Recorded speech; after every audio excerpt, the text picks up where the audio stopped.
ये रांची जाते समय बरही के पास का ये जंगली इलाका है। जंगल कितना विरल हो गया है, जंगल कहने के नाम पे भी जंगल नहीं रहा है। उसका ये एक नज़ारा है। विकास और विनाश का बड़ा घना रिश्ता है। देश एक ऐसी चीज़ है जिसमें विकास होना ही होना है, और जब भी कहीं कोई विकास होता है तो सबसे पहले पेड़ों को काटा जाता है। विकास यानी पेड़ों की कटाई। पिछले 20 साल में लगभग 20 लाख हेक्टेयर भूमि जंगल जो थी वो खत्म हो गई।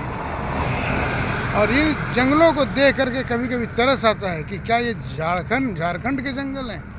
कभी घने जंगल होते थे, मगर अब जंगल के नाम पे ये कुछ पेड़ों का समूह बन जाता है। जब से नेशनल हाईवे का विकास चालू हुआ है, एक तरह से पेड़ों के कटने का सिलसिला चल रहा है।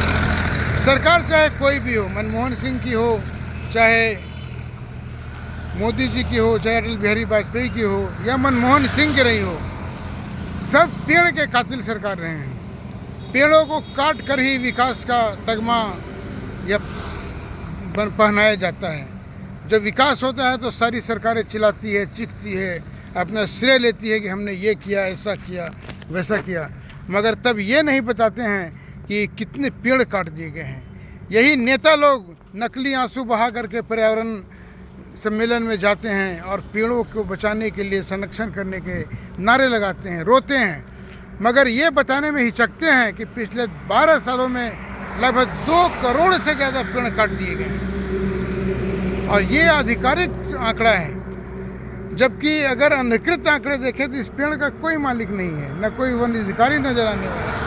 कोई भी व्यक्ति अगर पेड़ काट के ले जाए तो जंगल विभाग को पता ही न चले कि कौन आया और कौन पेड़ को काट कर ले गया। और अगर इस मामले में देखें तो करोड़ों पेड़ ऐसे हैं जो कट जाते हैं और वन विभाग को पता नहीं चलता है। 20 लाख हेक्टेयर भूमि अगर जंगल क्षेत्र खत्म हो गया तो आप समझ सकते हैं कि क्या स्थिति है। ब्राज़ील एकमात्र ऐसा देश है जहाँ पर पेड़ों की कटाई का कोई मतलब नहीं है। बहुत सारे देश ऐसे हैं जहाँ पर पेड़ अब नहीं बचे हैं। देश में भी पेड़ों की संख्या बहुत कम रह गई है। ये ऑक्सीजन है, मगर ये सारे नेता लोग विकास के नाम पे इस ऑक्सीजन को सोखने में लगे हुए हैं, क्योंकि नेता, नौकरशाह, बिचौलिया, दलाल, ये सब की ऐसे गठबंधन है कि पेड़ कट जाए तो कुछ नहीं। आधिकारिक तौर पे तो ये पेड़ों के आंकड़े को छिपाते हैं, कितने काटे गए, लेकिन कितने पेड़ काट दिए जाते हैं इसका कोई मतलब नहीं है। दिल्ली के एलजी भी पेड़ों के कातिल सरकार हैं। जब वो दिल्ली में एलजी अभी भी हैं, डीडीए के 1500 से ज़्यादा पेड़ों को कटवा दिया। डीडीए के अध्यक्ष होने के नाते डीडीए का कोई अधिकारी मुंह खोलने को राजी नहीं है कि आखिर पेड़ कटे तो कितने कटे।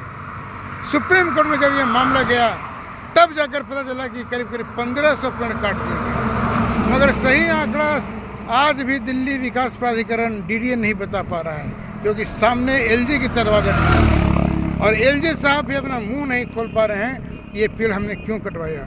मगर गोस्वामी तुलसीदास ने बहुत पहले कह दिया है कि समर्थ को नहीं दोष गुस्सा। अगर आप समर्थ हैं तो सारा कानून आपके सामने झुक जाता है, और उसका एक उदाहरण है कि दिल्ली के एलजी साहब समर्थ व्यक्ति हैं, कुछ नहीं हुआ, लेकिन अगर एक आम आदमी पेड़ काट दे तो उसे सजा हो सकती है 3 साल की। ये पेड़ों को देख करके कभी कभी अफसोस होता है कि काश ये जंगल होते। ये जंगल को देख करके लगता है कि जंगल होते। ये जंगल कहने के लिए जंगल है, मगर जंगल का न कोई रूप है, न रेखा है, न कोई वो बचा है। देश पूरे हिंदुस्तान में यूकेलिप्टस के पेड़ सबसे ज़्यादा हैं, और ये जंगल भी पता नहीं किन किन यूकेलिप्टस और किन किन पेड़ों से बसे हुए हैं। भारत में काले अंग्रेज इतने आधुनिक और इतने वेस्टर्नाइज हो गए हैं कि पूरे हिंदुस्तान की जलवायु को एक खा रहे हैं, पी रहे हैं।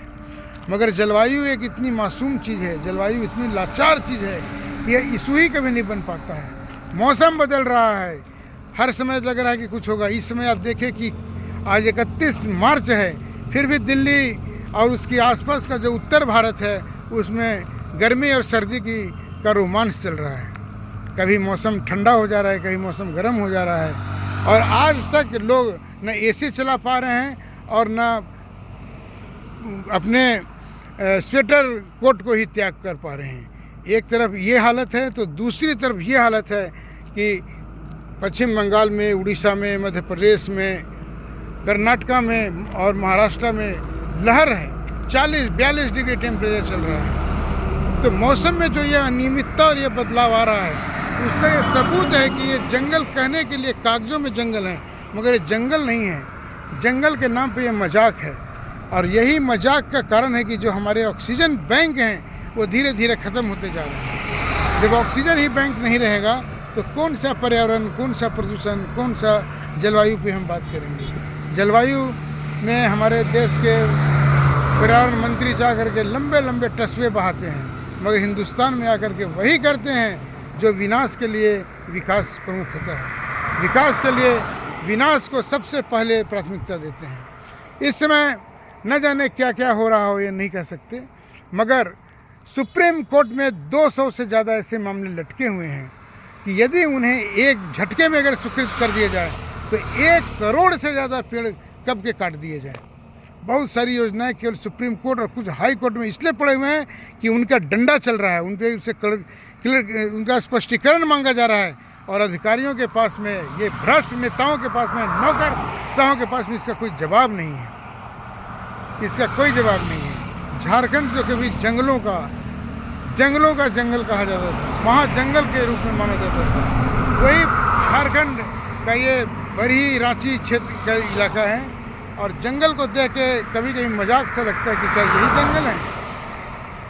जंगल जिस तरह से कट रहे हैं वो हम सब के लिए एक बड़ी चेतावनी है कि आने वाले समय में हम अपने भावी पीढ़ियों के लिए क्या दे रहे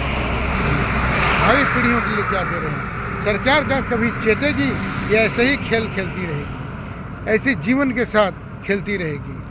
बरही रांची रोड से इन अनाम गुमनाम जंगलों के बीच से मैं अनामी।